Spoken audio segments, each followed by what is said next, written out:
Trata-se de uma tentativa, enfim, de pensar o espaço portuário e o porto do Rio de Janeiro como, digamos que um lugar síntese ou um laboratório das experiências de acumulação primitiva, né, no capitalismo brasileiro e nos seus elos também com o capitalismo global. Para isso, enfim, nós fizemos uma reconstrução das diversas tradições do conceito de acumulação primitiva que tem origem no Marx, e a partir disso, dessa reconstrução, buscamos propor um conceito novo, o conceito de acumulação entrelaçada, que está presente no título da minha apresentação. E a ideia, portanto, é pensar, né, as diversas etapas históricas da acumulação primitiva e também, né, as diversas fases da história da zona portuária e do Porto do Rio de Janeiro como um processo, né, que se materializa na forma de um movimento permanente de incorporação e desacoplamento dessa região e do próprio Porto do Rio de Janeiro aos processos de mercantilização. Tá? Minha apresentação ela vai estar dividida em duas partes. Né? A primeira em que eu vou apresentar as teorias que consideram a acumulação primitiva central para a reprodução do capitalismo, bem como este conceito de acumulação entrelaçada. E a segunda parte, eu pretendo retomar as fases históricas da zona portuária, de modo a identificar as principais inflexões, né, no padrão de acumulação capitalista ali observado. Né? Primeiro, um alerta bastante importante. Né? Enfim, a nossa proposta de abordagem está bastante ancorada na teoria crítica, teoria essa que ainda trabalha com a noção de ciclos, né? E ainda trabalha com projetos, né, de exposição históricas de longo durée. Evidentemente que esse tipo de abordagem ele implica numa redução de complexidade dos processos que são observados. Né? Há aqui, evidentemente, estratégias de exageração, estratégias de categorizações que implicam perdas de complexidade. De todo modo, nos permite, por outro lado, observar o trânsito dessas formas de acumulação, ou dessas acumulações entrelaçadas, como o Sérgio e eu denominamos cada uma dessas etapas históricas. Então, eu começo agora pela parte teórica. Eu acho que, enfim, não vou me estender muito sobre ela, mas acho que, enfim, é notório, né, o conceito de acumulação primitiva é visto pelo Marx como uma acumulação prévia, condição do desenvolvimento capitalista. Né? Em poucas palavras, ela é um processo responsável pela separação entre o produtor direto e os meios de produção.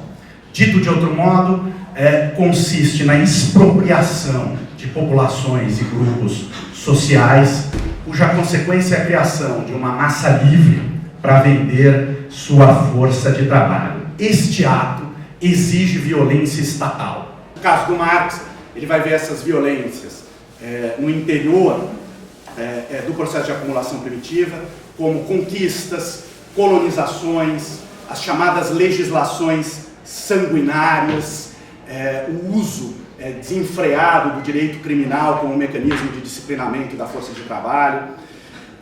E, ao mesmo tempo, esse autor vai ver dois níveis. O processo de acumulação primitiva seria possível de ser visto em dois níveis.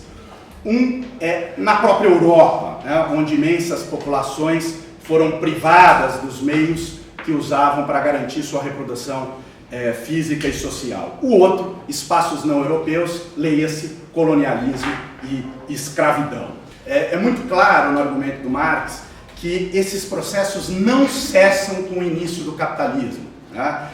As expropriações, ao contrário, elas começam a se dar em escalas cada vez maiores, conforme formas específicas de concentração e centralização do capital e da propriedade privada, como, portanto, um processo que se repete ao longo do tempo. Para Rosa Luxemburgo, este argumento vai ser muito importante na medida em que ela vai ver a acumulação primitiva como um núcleo da acumulação do capital. Né?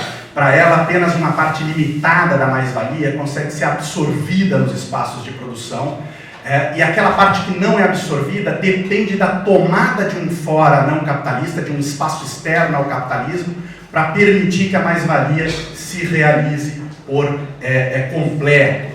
Né? Atualmente, uma série de autores, né, dentre eles o mais famoso é o David Harvey, mas está longe de ser o único, né?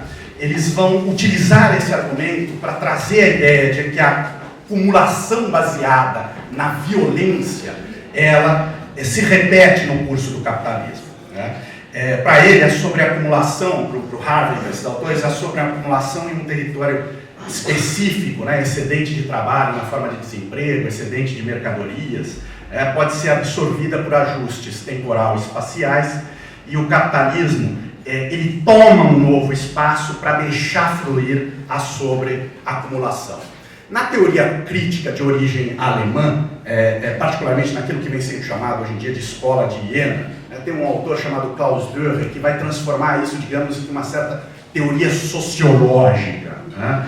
A sociedade capitalista funciona com base numa dialética dentro-fora, em que permanentemente espaços não mercantilizados são mercantilizados por meio do exercício da violência. Bom, primeiro, como eu já mencionei, a tal da legislação sanguinária é um processo bastante importante. Leis penais, direito penal, direito criminal.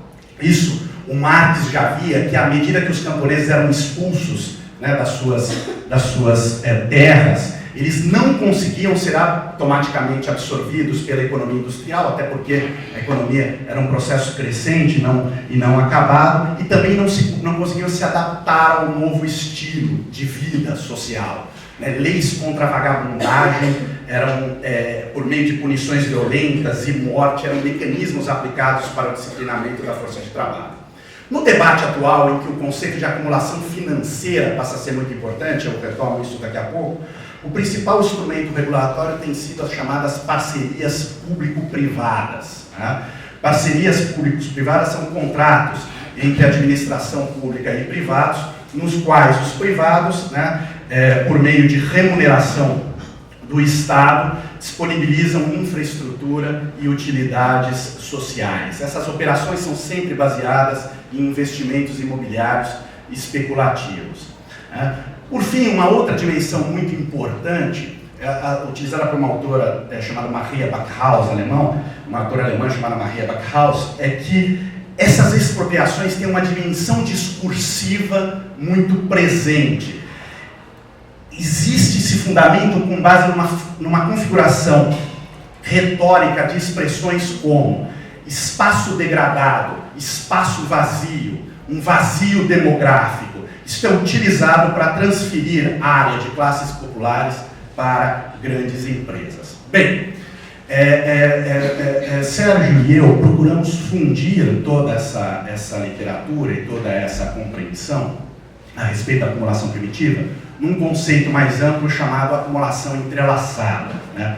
A inspiração é retirada do conceito de modernidade entrelaçada do Sebastian Conrad e da Janine Randeria.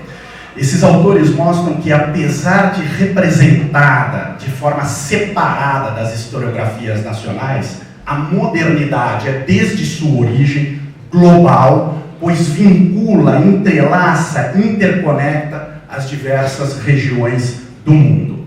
Similarmente, a acumulação capitalista entrelaçada leva à interpretação não só das regiões do mundo, mas também de dimensões da própria expansão capitalista.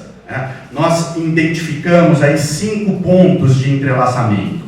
Número 1, incorporação de novos espaços não capitalistas ao processo de acumulação sempre reflete dinâmicas globais, né, e não locais. 2, utilizando até uma expressão da Rosa Luxemburgo que fala, inclusive, que a expansão do capitalismo pode levar, inclusive, à destruição do local.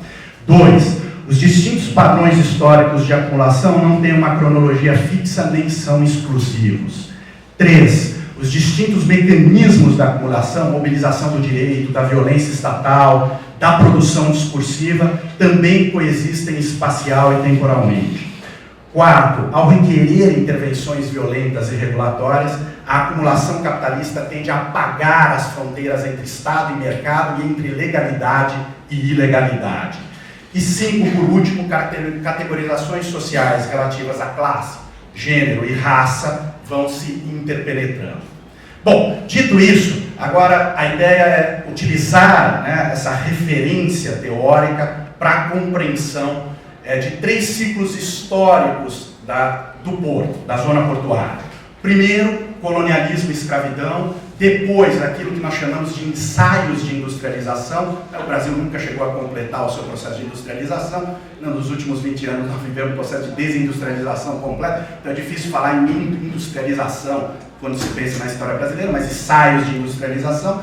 E o último ponto, financeirização, capitalismo financeiro. Começo então pelo colonialismo e escravidão. Bom, historicamente, a primeira função exercida pelo porto foi a de integrar o Brasil como colônia portuguesa à economia global. O porto se origina dos interesses do colonizador português, que o escolheu como principal explorador do comércio de bens e escravos. Desde seus primórdios, o espaço físico do porto também está integrado a diversas formas de acumulação. Já no início do século XVII, é possível constatar o primeiro grande aumento do volume, né, de serviços portuários, naquela época conectado à vazão do açúcar. E tal movimento levou o governador Rui Vaz Pinto a editar, em 1618, uma ordem legal que determinava o emprego de escravos negros na carga e descarga dos navios. Antes poderiam ser utilizados escravos indígenas ou poderiam até trabalhadores autônomos portugueses. A partir desse momento é o monopólio do serviço e da força de trabalho escrava e negra. E tal ordem também representou o início dos serviços de estiva, né, e estabeleceu um regime jurídico específico, o monopólio de um único ator privado. O direito de execução foi delegado a um concessionário privado, à época, o irmão do governador. Ao longo do século XVIII, diversas descobertas das reservas de ouro em Minas aumentou a importância do porto e da cidade do Rio, e surgiu aquilo que seria quase como uma relação simbiótica entre porto e cidade, na medida em que o porto se tornava o principal entroncamento comercial com a metrópole, a cidade tornava-se a capital da colônia. Essas transformações, pela confluência porto-cidade, talvez a mais importante delas tenha sido uma ordem do segundo Marquês de Lavradio, determinando a mudança do mercado de escravos da Rua Direita para o Valongo. Com isso, todos os negociantes e empreendedores privados aqui se transferiram para o perímetro do porto. Houve uma mudança de regime jurídico. Se antes o regime era monopolista, agora passa a ser competitivo com a mudança do mercado para o Valongo.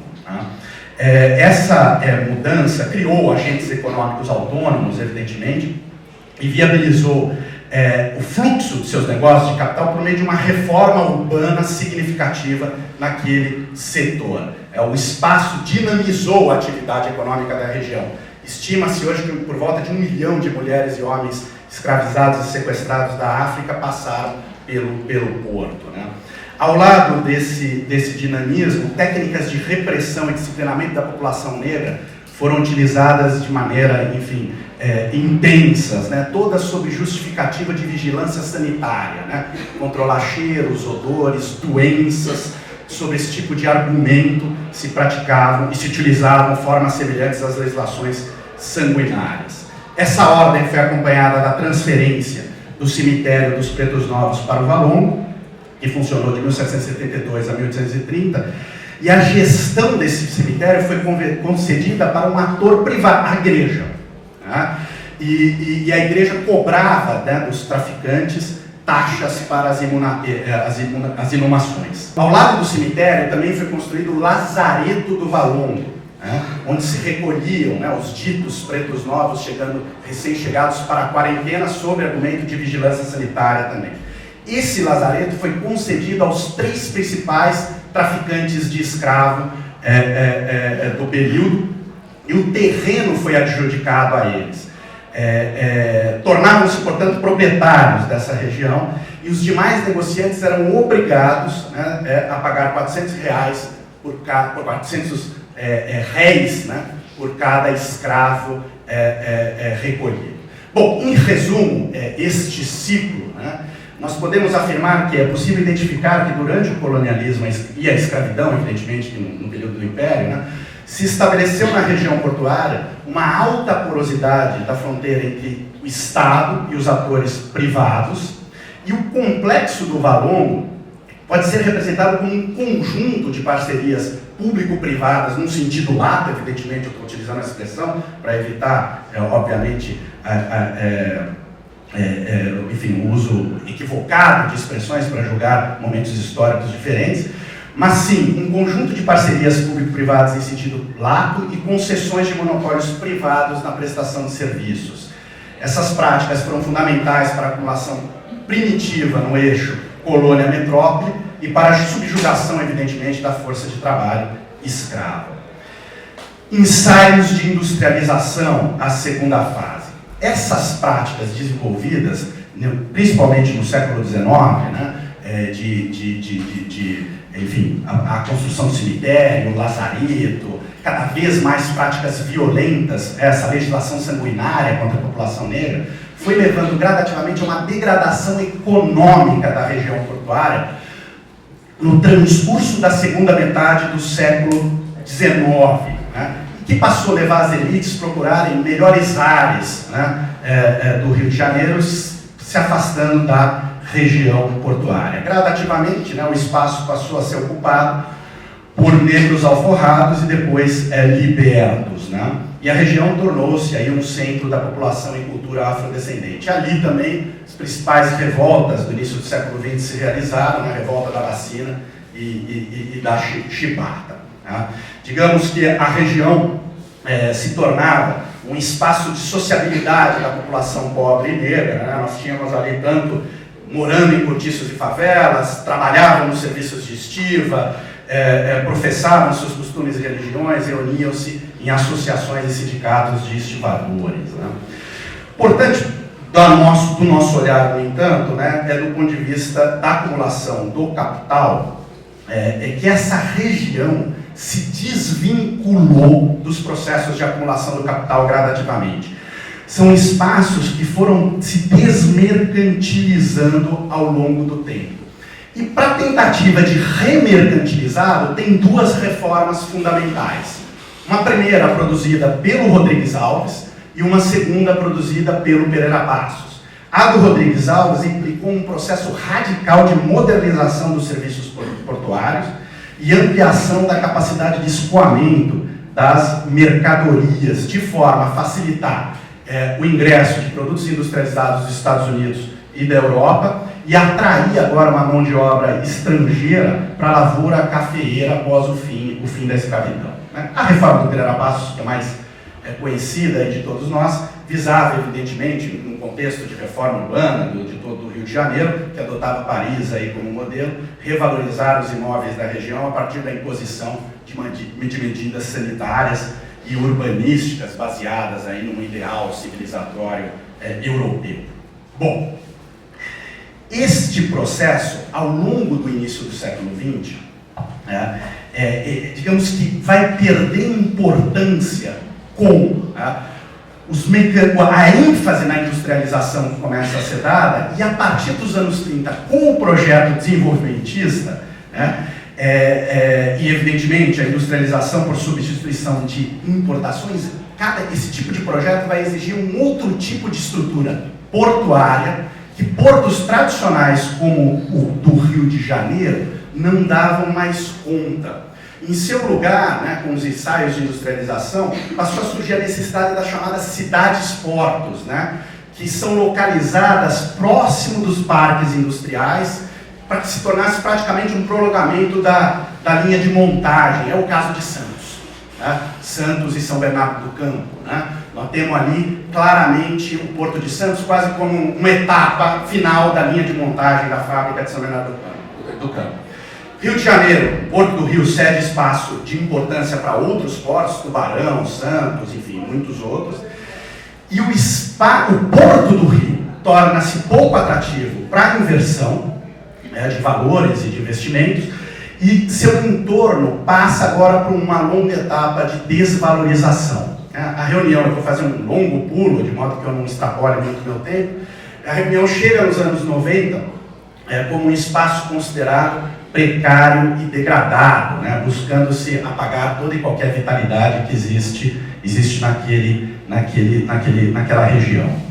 A perda de interesse da zona portuária para a acumulação capitalista, ela vai ser revertida nos anos 2000, evidentemente que tem elementos anteriores que mostram o início desse processo de reversão, mas eu vou me fixar agora no Porto Maravilha, de modo que eu possa sintetizar minha argumentação. Mas ela vai ser revertida principalmente por uma modificação da dinâmica do mercado imobiliário do Rio de Janeiro, né?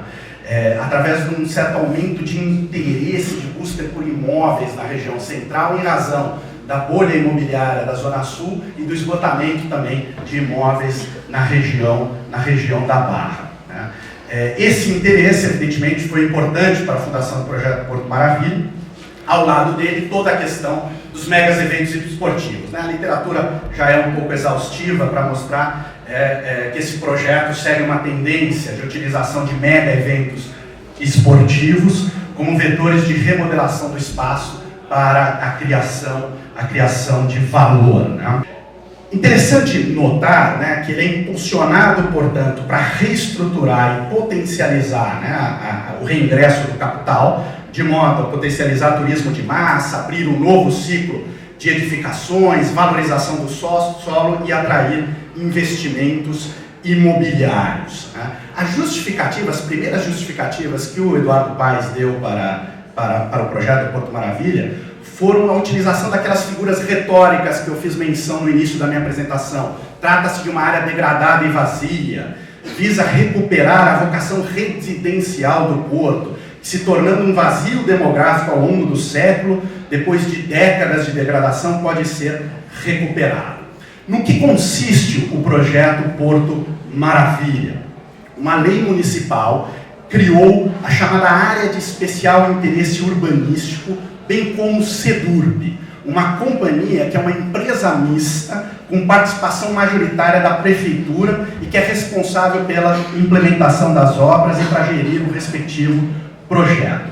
O financiamento da obra segue uma engenhosa parceria público-privada. Era reivindicada pelo Paes como a maior parceria público-privada da América Latina.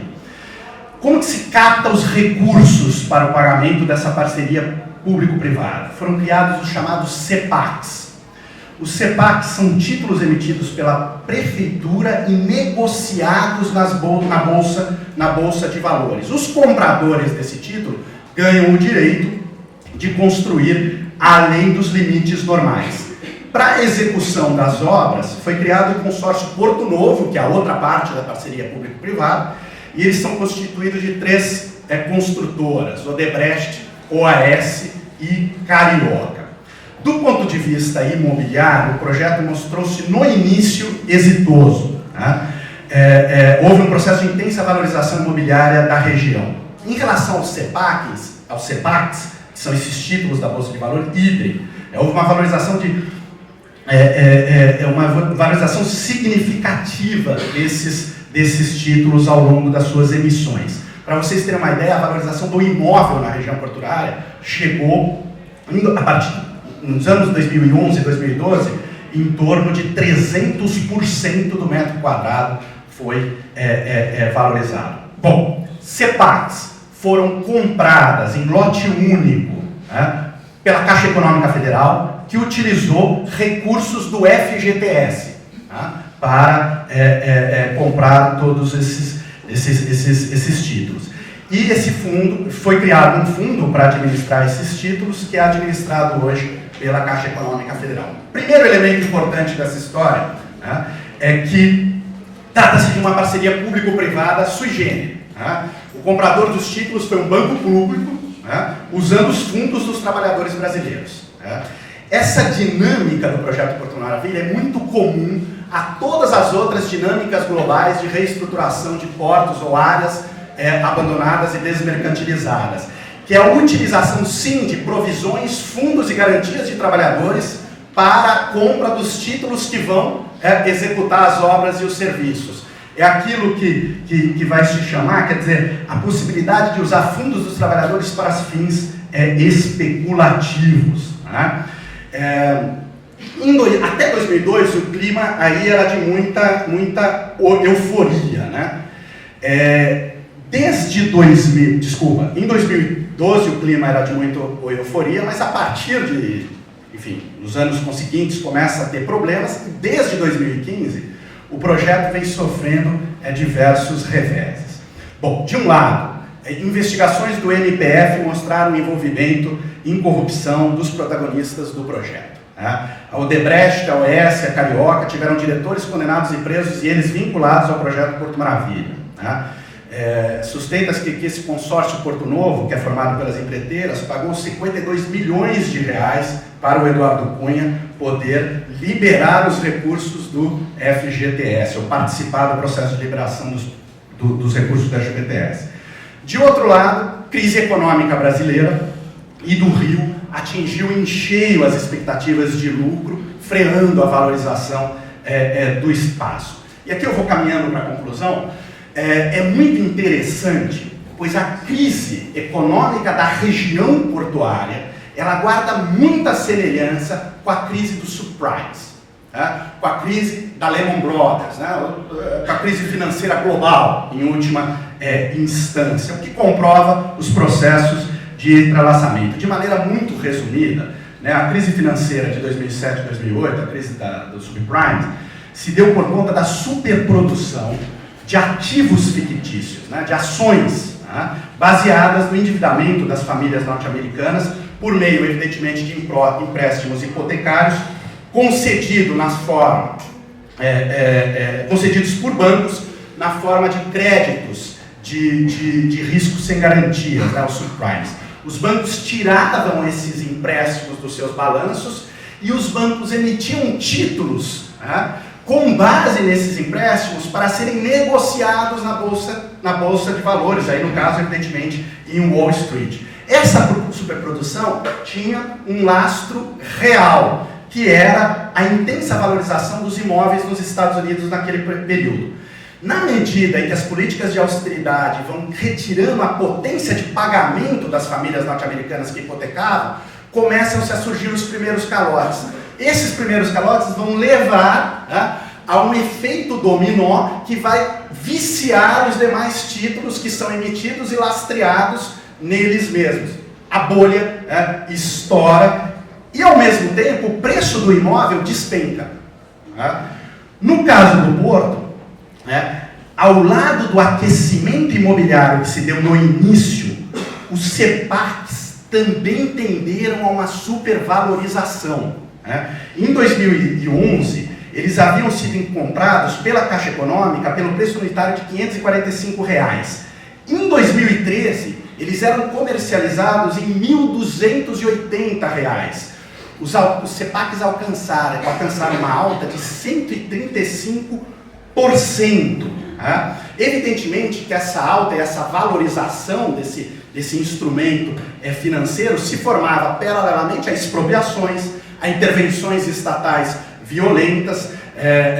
De 2009 a 2016, nós tivemos 675 famílias expulsas de suas habitações nessa região. Mas até 2015, vivenciou-se, portanto, um processo acelerado de valorização de diversos capitais, movido por essas expropriações. Esse processo se esgota com a queda, o colapso do preço internacional do petróleo e o impacto disso na recessão econômica brasileira e fluminense. No Porto do Rio de Janeiro, essa dinâmica da crise se mostrou como uma crise de superprodução e supervalorização de CEPACs. Tá? Em um contexto que começa a ser recessivo e um contexto de retração do mercado imobiliário da região. A FGV soltou um relatório recentemente mostrando que da crise para cá os preços do CEPAC triplicaram. Ao mesmo tempo, o mercado imobiliário da região portuária encolheu. Né? Então eu tenho títulos, ações que supervalorizam e que perdem praticamente o seu lastro real na medida que o próprio mercado imobiliário agora vive uma situação de recuo e de fragilidade. Uma pesquisa do IPUR vai mostrar que de 2015 a dezembro de 2017, nenhuma permissão de construção com consumo de CEPACs foi vendida. Até agora, menos de 10% dos estoques de CEPACs foram vendidos para aqueles que pretendem construir na região portuária. Tá? O resultado disso foi a impossibilidade de passar recursos para a concessionária Porto Novo, que passou a interromper, né, as suas atividades de prestação de serviços no local e também de construção das novas obras. Isso desvaloriza ainda mais o espaço. E o que acontece com as CEPACs? Valorizam cada vez mais na Bolsa de Valores. Né? Então nós temos um processo, né, que tem evidenciado que a função dos CEPACs, evidentemente que as críticas são de outra ordem, mas uma crítica específica que pode ser feita, a função do CEPAC é exclusivamente especulativa. Né? E por ser exclusivamente especulativa, né, ela tem mostrado, né, ou tem evidenciado, né, que o padrão de acumulação tende cada vez mais a colocar o capital financeiro no centro das relações sociais e a orientar toda a dinâmica capitalista conforme a maximização de valores acionários. A crise da zona portuária pode ser definida, portanto, como, assim como a crise do subprime foi uma crise de superprodução de títulos vinculados ao subprime, a crise atual da região portuária pode ser lida também como um processo de superprodução e supervalorização dos CEPACs. Note-se que os preços dos CEPACs não param de subir, né? Não oscilam mais conforme a demanda e oferta da própria Bolsa de Valores, né? E à medida que os CEPACs não encontram compradores, né, reforçam evidentemente esse uso difuso da especulação financeira. O problema de supervalorização é o que aconteceu exatamente na época dos subprimes. Supervalorização de títulos atinge um limite em que sua abundância não pode ser realizada. Né? Começam-se a não ter mais compradores para esses títulos. Os títulos começam a ficar sujos. Ninguém tem mais confiança nesse tipo de títulos. O excesso de CEPACs pode tornar-se disfuncional o seu próprio mercado. Tá? É uma abundância que produz ao mesmo tempo destruição.